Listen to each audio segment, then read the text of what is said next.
last segment is Guy Torry. Welcome to the show. Thank you. Thanks for having me. You smell good. Oh, do I? Thank you. Was that for me? It was for you. You know, I walked past and saw, I said, this is a nice-looking young lady up there. Let me put on some smell good for her. Not quite so young anymore, though. Oh, please, I just had a birthday. Did you? Happy birthday. I did. Thank you. Thank you. It was just last Friday. Yes. Oh, yeah. Sagittarius. I am a Sagittarius. My mom's a Sagittarius. She's a good woman, huh? She's a great woman. Yeah, she raised you well, huh? She raised me well. Her and Pops. Well, if she raised you well and her and Pops raised you well, what the heck are you doing in comedy? You know what? So I could buy them a house. It was the quickest way to make some quick money. No, I just love doing comedy. That's what I love to do. I mean, comedy is the best medicine in the world. And, you know, right now we need a lot of laughter. So, you know, it's what I love to do. So where are you originally from? Grew up in St. Louis. I'm an Army brat, but I claim St. Louis because I spent most of my years in St. Louis. Now living in L.A. and traveling the world, slinging these jokes. Yeah. Yeah.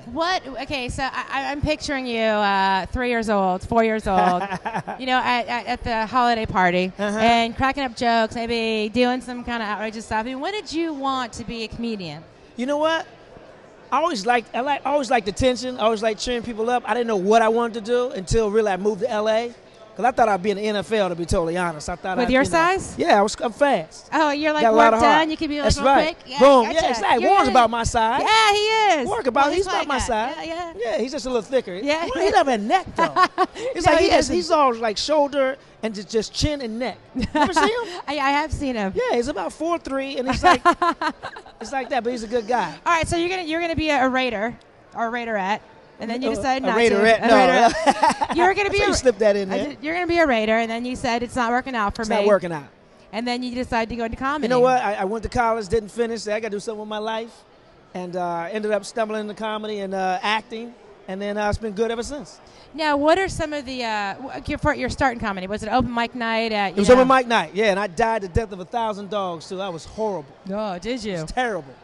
But I made up for it. 16 years later, I'm touring the world slinging jokes. Well, what is your shtick? I mean, you just talk about real life. Do you have something that, I mean, what is some of the... Well, right now I'm on the Stuck on Stupid tour, the Guy Torry comedy show, Stuck on Stupid tour. I'm preparing for a half-hour special.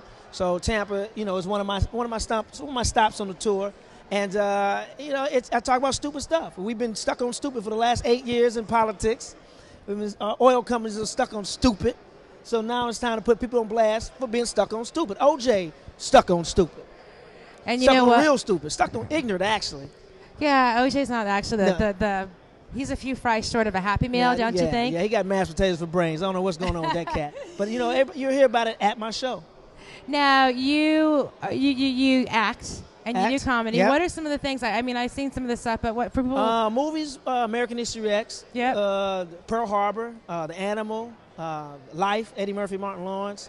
Don't Say a Word with Michael Douglas. But you see, okay, but with some of those flicks that you just mentioned, they are dramatic. they're dramatic. Yeah. So what kind of role do you play in those? Dramatic. I mean, you know, most comedians make better dramatic actors and comedic actors anyway. And my first dramatic role was American History X. Well, Will Smith, he did Will dramatic. Smith, Yeah, you're right. Robin Williams. Yeah. Billy Crystal. I mean, Tom Hanks. They all start out as stand-ups, and they're really great dramatic actors. Okay, where do you see Guy Torry? I mean, what is it that you want for yourself? I mean, what's your stand? To be the best ever. But in whatever it is you decide to do. To be the best ever. You know, if I'm not trying to be the best ever, if you're not trying to be the best ever at whatever you do, then you shouldn't be doing what you're doing. You know, we've had a lot of comedians on the show, and they've done a lot of things, where it's TV or singing or playing music, but every single one of them... you saw that too? Every single one of them. I'm being seduced. Every single one of them, their passion is stand-up comedy. Stand-up comedy. They said there's nothing like being on stage and doing your thing. You know what? And being with a group. It's the instant gratification. It's you're everything. I mean, with acting, you got other actors and you got their attitudes to deal with. You got directors and you got to hit your mark here and look there and stand there. Where stand-up is all you. You're the writer, you're the director, you're the performer. You can do what you want to do. You can drink on the job. Yeah, how do you like that? Yeah, you know, I go to the Improv every now and then. I check, yeah, you can drink, but you don't drink, right? Of course I do. Isn't Mom watching and Pops? Moms and Pops. I got it from Mom and Pops. They taught me. That's because they put you in comedy. Exactly. Dad was a Vietnam vet. You know he drank. So you are here at the Improv tonight for one show. Two shows tomorrow on Friday. 2 shows Saturday. 1 show Sunday. And then what's next for you? I'm in Miami next week, Miami Improv on tour. I hit the UK in February. The UK? Yeah, going abroad, baby. Really? Yes, yes. Can you speak the language in the UK? Funny is a universal language. Funny looking is a universal language. That was pretty funny. I like that. So you should do stand-up. Yeah, I'm not that funny. Yeah, you are. No, I would probably get laughed at more than because I'm just standing there and I don't know what to say. And you know what? I don't think I could get up in front of 500 people. Yes, you can. You're in front of millions right now. Yeah, but I don't see them. Well, they see you. There's a big difference. You know, when you're on stage, you don't have to see them. Do you look to the back of the room and just do you. Do you do that thing where you imagine that the people that are watching you are like in their underwear? No, I imagine myself in my underwear when I'm on stage. Well, I don't wear them, but I kind of imagine myself. No, you didn't. Did you just say to the world that you don't wear underwear? Inconvenience sometimes. Hey. So, besides the UK, is there a movie? Is there I'm in a movie. a series? I have a role in a movie called The Whiffler. It's like the greatest wiffle ball player ever. Oh, I was thinking something else when you said Whiffler. Oh, no. Sorry. That'll be out in summer of 09. But other than that, wait, back up. The greatest wiffle ball player ever? Yeah, it's like during the baseball strike. They played wiffle ball. You know the little wiffle ball. Yeah, I know wiffle ball is. They had a league and all that. And this is, the greatest wiffle ball player ever. It's not me. I'm playing a reverend in this piece. Really? Yeah. Nice. Okay, so after that movie, you got some tours. What else you got going on? That's it, tour. Right now, because Hollywood's about to go on strike a little bit again. Really? The writers or the actors this time. Yeah, because they don't get paid enough. Before we end the show, tell me what your most memorable holiday memory is. Man, most memorable holiday memory is, I got to say New Year's Eve. I've always performed on New Year's Eve, and I got my first standing ovation at a New Year's Eve show. Oh, rock on. What year was that? That had to be 1995.